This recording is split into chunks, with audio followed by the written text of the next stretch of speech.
Welcome everyone to the session on inclusive student mentoring. I'm Katie Robinson, the moderator for this session, and I am very happy to welcome both Dr. Tom Butkiewicz and Dr. Sheryl Kristensen. I'll pass it on over to you. Thanks so much. Thanks so much, Katie and Morgan and ADEIL for hosting us today. And thanks to those of you who dropped into our session. My name is Sheryl Kristensen, and I'm senior core faculty in the PhD in management program at Walden University. A little bit about me. Firstly, some disclosure. We're battling some forest fire smoke here in my area, so my throat is quite raspy, but I am equipped with some throat lozenges and something to drink, but I just kind of want to let you know that I may be coughing just a little bit. I am in the Pacific Northwest. Professionally, I've been in higher education for a little over 35 years in various capacities, teaching and administrative work, and I'm also an Army veteran. I've been with Walden for 10 years, going into my 11th year, and really enjoy the online environment. For me, my first indoctrination with distance learning was while I was an undergraduate student, and I took a correspondence course that we managed through the mail. And then when I was in the military, one of my roles was as a linguist, and we had to maintain our language proficiency, which was a little bit difficult to do depending on, where we were located any given time. So we also had a type of correspondence course using videos to help with our language maintenance. And then many years later, my first online course was actually in 2001, and it was a very text-based course, didn't have a lot of interaction. So I'm really excited to see how the online platform has really grown and developed over time. So that's a little bit enough about me. Tom, would you like to introduce yourself? Sure. Thanks so much, Sheryl. Appreciate that. And welcome, everyone. Again, my name is Dr. Tom Butkiewicz.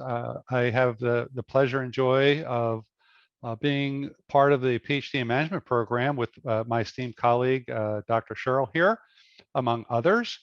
And I've been with Walden 8 years, and it's a very exciting time for me because things continue to change, things continue to evolve, and that's really what was one of the enthusiastic factors that brought us here today. Part of what I do at Walden also is in the operations, a little bit of the research area, as well as serve on the Walden Virtual Fulbright chapter. Many of you are familiar with the Fulbright Association. And then also I spend some time working with the National Society for Leadership and Success. I live here in Southern California. It gets smoky here as well with fires and all the other problems that we have environmentally with droughts and so forth. But aside from that, again, excited to be here and look forward to learning with all of you. Thanks, Dr. Sheryl. All right, thanks, Dr. Tom. And another full disclosure, sometimes my slides do not want to advance, so bear with me as I try to make that happen. So let's get going. As faculty and staff, we are really in a position of privilege of working in a profession that can impact how others think, feel, believe with transformative effect. We work with diverse groups involving race, ethnicity, age, gender, cognition, ability, geographic location, and so forth. And it can be challenging for us to understand the needs of all of those around us, and is equally challenging implementing strategies to address those needs. We are challenged as role models, whether we are teachers, staff, or administrators. Today, Tom and I are going to share with you an inclusive student mentoring model incorporating implicit bias, cultural humility, and cultural intelligence that we think may provide a foundation to establish a sense of belonging. You will learn about our model, participate in reflection exercises, and draft a personal call to action. Oh, Dr. Tom, would you please take one moment to upload the handout in the chat? We have a handout for you that we're going to actually refer to a little bit later in the presentation. And next, Dr. Tom is going to introduce you to our inclusive student mentoring model. Okay, well, let's get right back to it then, ladies and gentlemen, with inclusive student mentoring model. The model that Dr. Sheryl and I have conceptualized here, we'd like to share with you today. Very, very important because it really grounds where we're focusing on. And we'd like to build that out in the short time that we have together with all of you. So here's our inclusive student mentoring model for applying inclusive teaching and learning strategies to influence student engagement and persistence in the learning process, as well as the virtual mentoring relationship. As you can see, it's a funnel approach. So we look at awareness of implicit bias, cultural humility, and cultural intelligence that we believe offers a promise of improving mentoring relationships by valuing the strengths and diverse perspectives that students bring to these relationships. So in this model, we propose how inclusive mentoring practices may lead towards leveling socially constructed power configurations. So think of another analogy here that may be in play of recipes in your cookbook as an analogy for the recipe that you may use for mentoring your students. So here we present again this funnel approach for the necessary elements as ingredients for a recipe in this model that leads to inclusive student mentoring. So our intention here then with all of you is to bring awareness about this reality that we have implicit biases, and this model intended for faculty might be used to reframe these biases with cultural humility and cultural intelligence. So we will discuss the details of each of these elements during this webinar. Now, Sheryl will now provide some discussion on implicit bias. Sheryl? Thanks, Tom. So I know we've all heard of implicit bias. We're all aware of what it is, but we're going to just have a little bit of an overview here. Implicit bias is defined as the attitudes or stereotypes that affect our understanding, actions, and decisions in an unconscious manner. And it's really important to emphasize that implicit bias occurs in an unconscious manner with us. There is also explicit bias, but that is not our focus for today. Implicit bias is activated involuntarily without our explicit awareness or intentional control.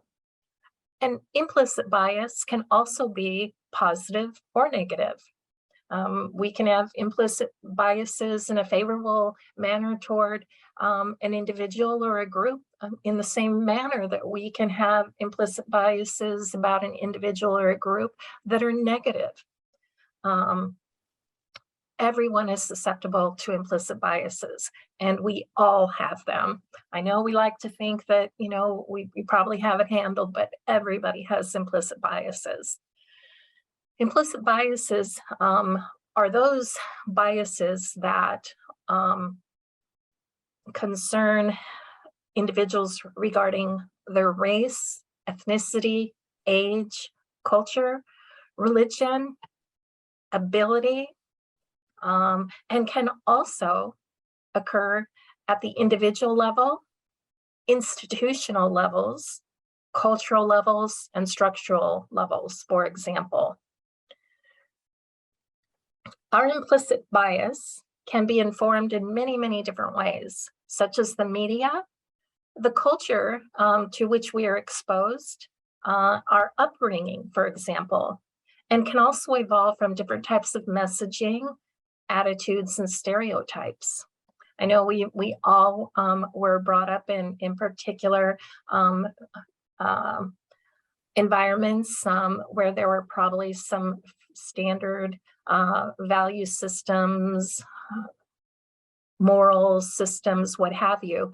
And those types of systems influenced the implicit biases that we may carry today.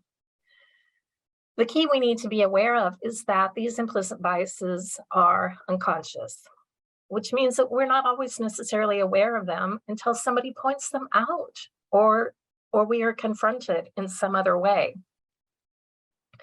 It's important for us to explore our own implicit biases so we can identify any unconscious decisions and actions that influence how we show up in different spaces. And to that end, it is important to create safe and non-threatening opportunities to learn about implicit bias. We're not here to point fingers. We're not here to place blame.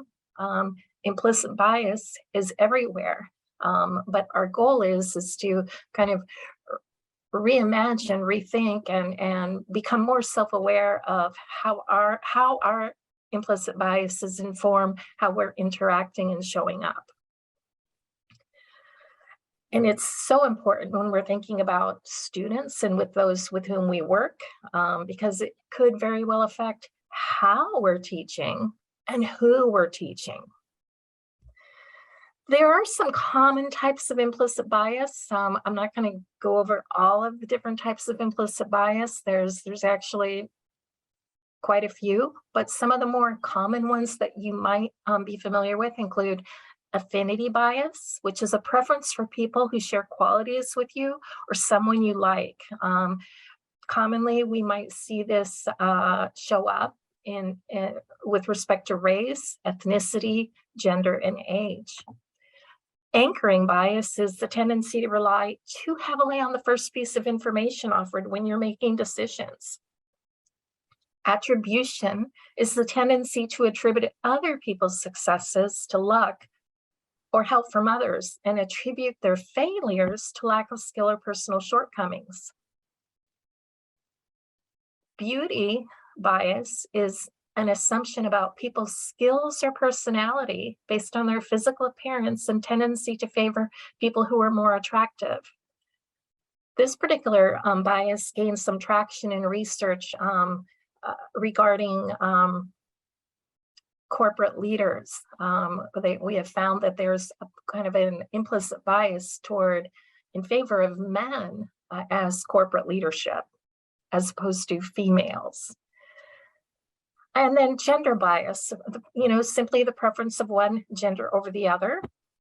And then finally, halo bias, where we focus particularly on one positive feature about a person that may cloud our judgment.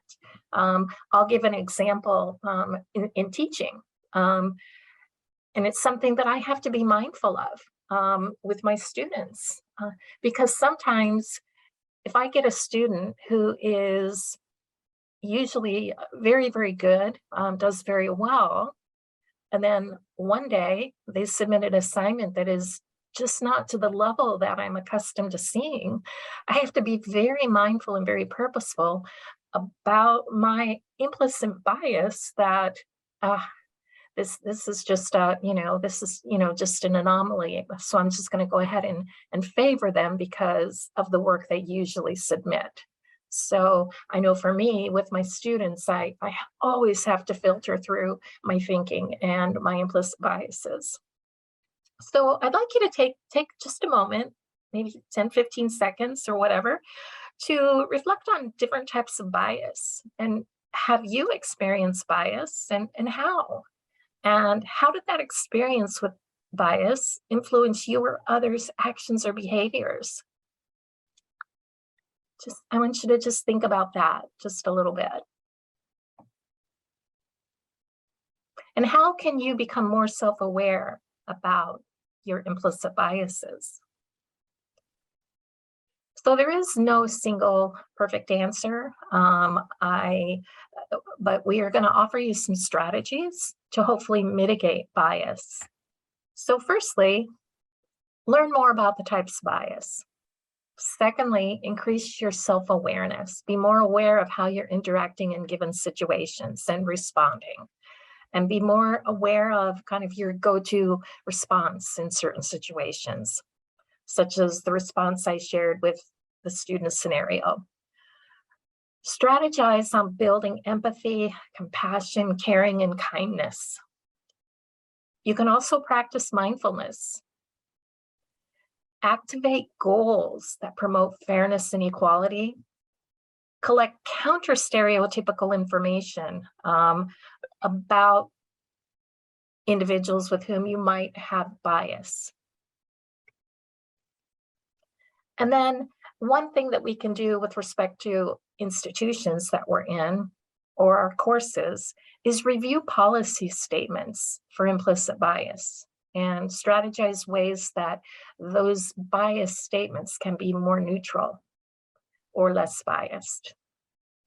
And so now we're going to transition to Tom, who's going to talk to us about cultural humility. Tom? Great. Thank you so much, Sheryl. I appreciate that.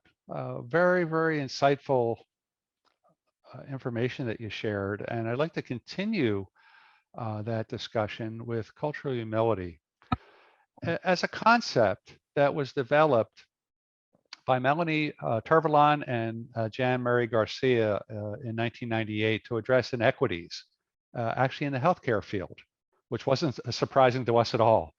Cultural humility is now used in many fields, as we know, including education, public health, social work, library science, to increase quality of interactions between workers. For example, library staff, educators, as we know, could be faculty, staff, other support persons within your university. And they're diverse community members. We look at cultural humility that goes beyond the concept of cultural competence to include a personal, lifelong commitment to self-evaluation and self-critique, where we look at that ongoing continuous improvement process, where we're intentional as how we show up and serve others. Recognition of power dynamics and imbalances, a desire to fix those imbalances, and develop partnerships with people and groups who advocate for others. And then, of course, the institutional accountability. What grounds this discussion here as well is the National Institutes of Health define cultural humility as a lifelong process of self-reflection and self-critique, whereby the individual not only learns about one's culture, but one starts with an examination of his or her own beliefs and cultural identities. So it's a self-awareness component here that we have to reflect on and discern about. So we look at then cultural humility is really a dynamic, a complex process requiring ongoing self-assessment and again, that continuous expansion of one's cultural knowledge as we learn and grow and further develop over time.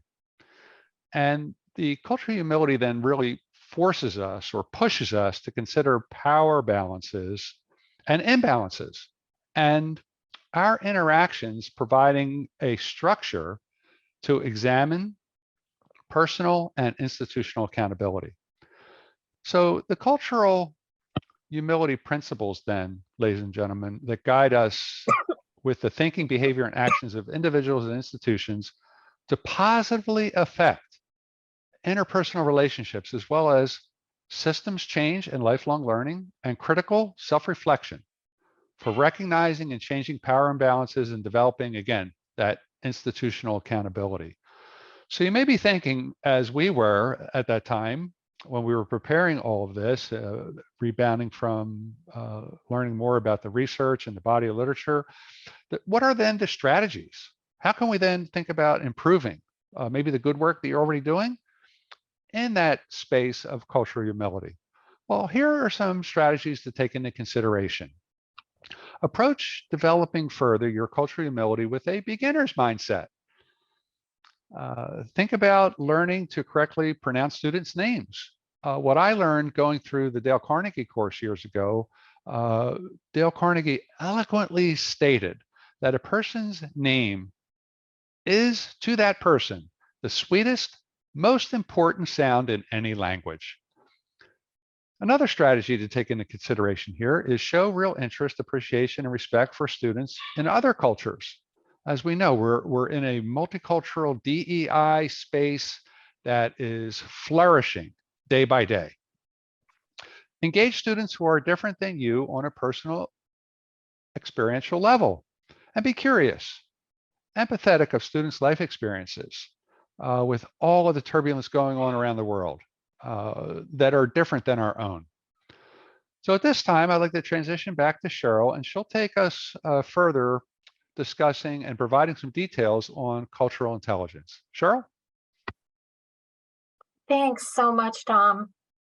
One of the concepts that, really strike me as so important with cultural humility is the recognition that we're not experts in somebody else's life or their culture or their experiences. The notion of sitting back and acknowledging that we don't know. And I think that's just so strong. So moving forward with cultural intelligence, it's the third component of our funnel model. Cultural intelligence is defined as an individual's ability to function effectively in culturally diverse contexts. Notice the focus on functioning effectively, a little bit different than what we tend to think about when we consider cultural competence, which is basically having knowledge about a cultural context. And we also offer that culture involves the head, the body, and heart. Very important when we're thinking about working with people. Cultural intelligence has been described as 4 factors involving 4 components, including cognitive, metacognitive, motivation, and behavioral cultural intelligence. Cognitive cultural intelligence involves general knowledge and knowledge structures of culture. Metacognitive cultural intelligence involves the mental ability or intellectual capacity to learn and understand cultural knowledge. Motivational cultural intelligence reflects the desire and ability to learn about and function in intercultural dynamics. And I would offer that maybe for many of us, this might be the most challenging. And that is to say that the challenging part of being motivated enough to move outside of ourselves, to learn more about somebody else's cultural dynamic. And then behavior cultural intelligence is the ability to display appropriate verbal and nonverbal actions in culturally diverse interactions. These constructs are also referred to as cultural awareness, cultural knowledge, cultural practice, and cultural desire. So what strategies can we use to address cultural intelligence? We can lean into these constructs through asking questions of ourselves. So when thinking about cultural awareness, we can ask ourselves, what is my culture and how does my culture fit within the larger context of society? Cultural knowledge prompts questions such as, what are other cultures and how do other people's cultures fit into the larger context of society? We're kind of in a unique situation in the United States, also in other parts of the world where we have so many different cultures coming together and coexisting, or maybe not so easily coexisting, but we don't have to go very far outside of our homes or in our communities to be exposed to and to interact or have the opportunity to interact with decisively different cultures than those from which we come from. Finally, culture desire begs the question, how motivated am I to engage in the process of cultural intelligence? Do I have the desire to continue learning? So cultural intelligence, similar to emotional intelligence, it's actually a measurable construct. And to that point, Tom is going to facilitate conversation about a cultural intelligence self-assessment and also walk us through that self-assessment. Tom? Great, thank you so much, Sheryl. I appreciate the opportunity to share a little bit more about cultural intelligence and really to extend where you left off. As it relates to the head, the body, and the heart. I'd like to ground that a little bit deeper. So first and foremost, I'd like to open this up with this particular instrument. The self-assessment is founded in a 2004 article, actually titled Cultural Intelligence, featured in Harvard Business Review by professors Christopher Early and Elaine Masahowski, presented this particular self-assessment to diagnose cultural intelligence. And when we think of it in this context here from these authors, ladies and gentlemen, it allows people to adjust internally and externally to shifting expectations and demands when working with culturally diverse colleagues face-to-face or virtually. And when we think about cultural intelligence, I touched on emotional intelligence there earlier, but cultural intelligence actually goes one step further, because people with high emotional intelligence often pick up on people's feelings, wants, and needs and understand how their own emotions and behaviors affect others. However, they need additional skills if they are to understand the cultural factors at play and adapt their own behavior accordingly. So as with any other form of personal development, the first step is to be aware of your cultural intelligence, strengths, and opportunities for further development, and pay attention to those appropriately in each of those areas that you may take into consideration. So it's not surprising that you'll have to step outside of your comfort zone, as we typically do with many self-assessments, and practice overcoming obstacles that may exist in developing further your cultural intelligence. So think of it in this context as where you are right now. You may think, oh yeah, I kind of got this, I'm doing a good job. Well, maybe there's opportunities to take it to the next level, become even more effective. So that's where, again, this self-assessment extends that invitation, which is an extension thereof that we're doing for all of you today.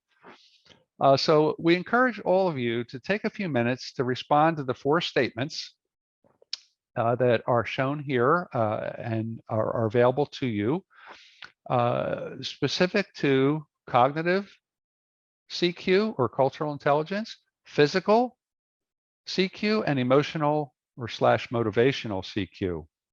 And these statements reflect different facets of cultural intelligence. So for each section, you'll go through the 4 questions, okay? And then add up your scores and divide by 4 to produce an average. And think about your 3 scores in comparison to one another. And the scoring is actually the average of less than 3 indicates a development area that you could consider for further development, while an average of greater than 4.5 of cultural intelligence would be viewed as a strength, according to these authors with this particular instrument.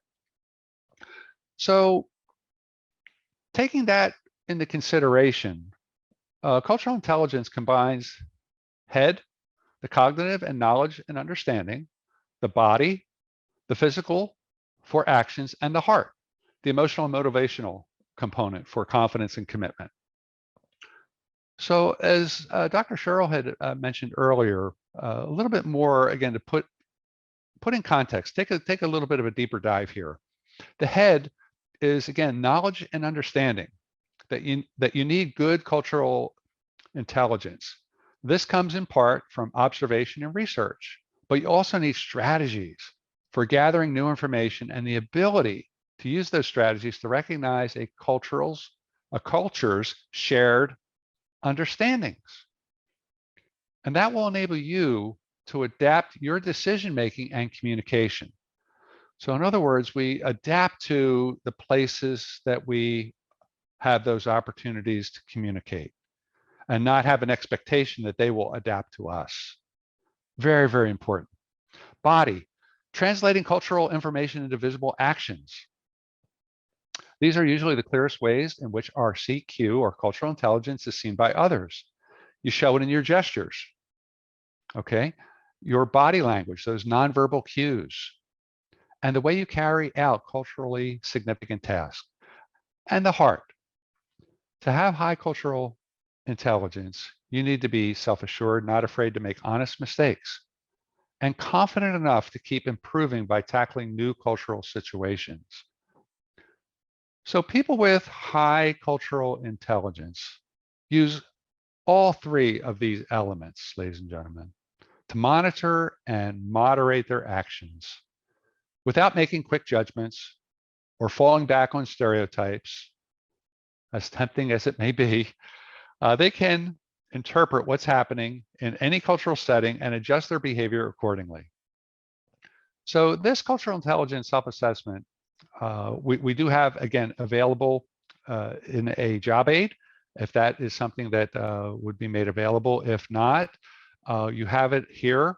If you're viewing it here live in this webinar, or maybe through one other electronic device, you have the information, the exact information that shows in the handout. So no one's missing anything.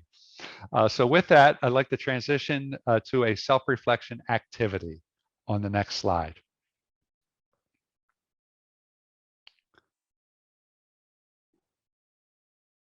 Sheryl, could you try the next slide?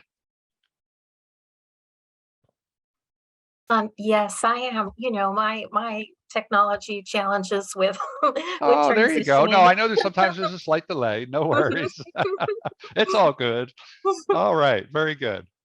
Okay, so again, persons with us today have an opportunity to put responses in chat, or you may say, oh, wait, hey, Tom, sometimes self-assessments or I'm doing a reflection, it's a little bit more sensitive and personal and confidential.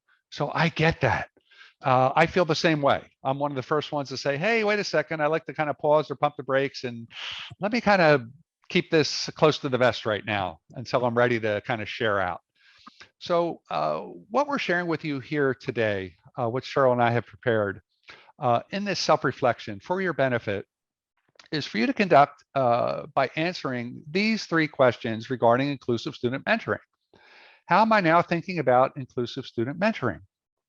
How do students perceive me practicing, putting it in play, that the inclusive student mentoring? And what should I do to enhance further inclusive student mentoring? So when you think about how you check in, listen, and support your students in ways that include implicit bias, cultural humility, and cultural intelligence. So your responses could then be used in the next step that Sheryl will cover in the call to action. Sheryl? Thanks, Tom. Bear with me. I'm just trying to advance my slides. So, excuse me. What we have here, and I was thinking we had the handout, but we can do it just right here. What we're asking you to do here is a call to action. So we covered three key constructs: implicit bias, cultural humility, and cultural intelligence. And we also shared some possible strategies for mitigating implicit bias, and engaging in cultural humility, and engaging in cultural intelligence. So what we'd ask you to do is to identify one action step for each one of the elements. And if we had been in a position to give you the handout, we would actually have you write it down, because sometimes when we write things down, it makes it a little bit more real. And if you're interested and you would like to share maybe an action step in the chat, we are very open to that as well. So we'll just give you just 30 seconds or so here to consider action steps for implicit bias, cultural humility, and cultural intelligence. All right, so you guys can still take this activity offline. I'm going to go ahead and move it forward to our next steps with Tom. Great, thank you so much, Sheryl. Appreciate that.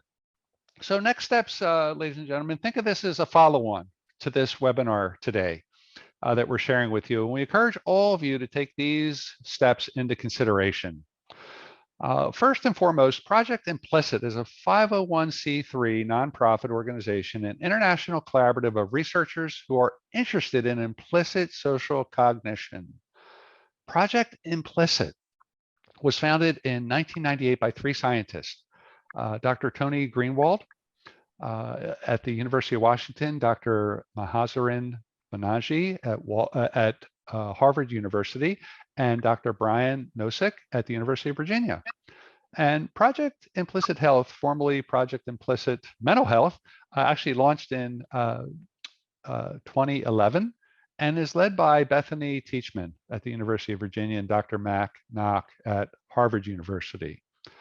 So once you click on the link that we're sharing with you, the implicit association test, or you'll see an acronym IAT, the instrument is actually intended to measure attitudes and beliefs that people may be willing or unable to report. So the IATs may be especially interesting if it shows that you have an implicit attitude that you did not know about, a surprise, something that gives you an opportunity to work with. That's kind of a nice context to put it in. So for example, you may believe that women and men should be equally associated with science, but your automatic associations could show that, like many others, associate men with science more than you associate women with science. And I know over the years of recent, that has been pivoting quite significantly. Faculty mentors may begin to address their implicit biases by taking the IAT. Doing so might enable them to become more consciously aware of some of the unconscious associations they may harbor.